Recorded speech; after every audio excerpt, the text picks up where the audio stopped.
It's the Canadian in me. I know, I see you, I know. Okay, so, this is when I wish we had, like, closed-circuit cameras, so we could, like, get our camera person to come over and, like, put you on the screen on our Jumbotron.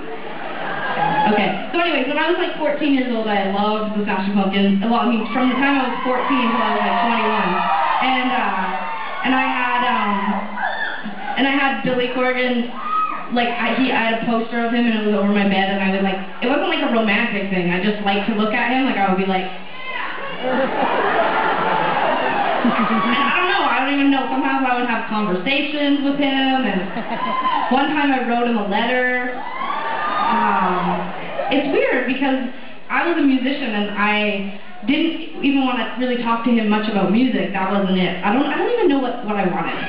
Mostly I wanted the lyrics to Gish because it was pre-internet, and everybody nowadays is like, so, you guys are so lucky, you can just Google anything, and it's like, I want to know how to mix, what happens when you mix these two chemicals? I'm going to go on Google. What the hell, what is Gish? What was Sarah talking about? I'm going to go on Google. And like, back in the olden days, I didn't know how to find lyrics to Gish, so I was like, I'm going to write Billy Corgan and see if he'll write me out the lyrics. And it seems totally ridiculous now, and I'm sure it just ended up in some mailroom at a record label. Well, those people are having a tremendously loud conversation. What are you talking about?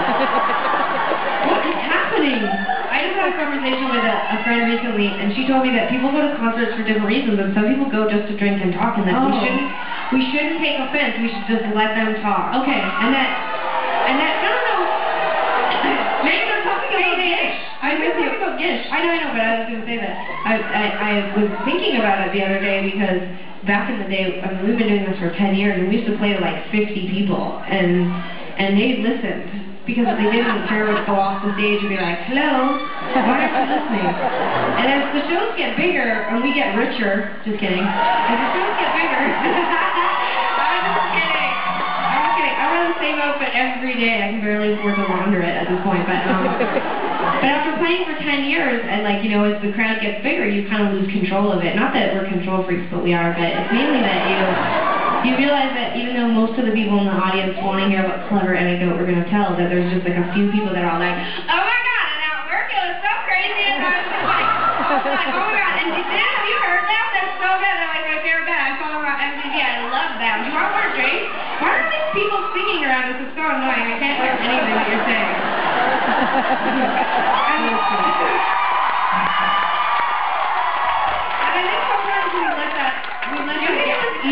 Sometimes we let that bring us down, and it makes us sad, but I think we're punishing the whole audience. No. Talking. Who's punished right now? This is fun. This is like...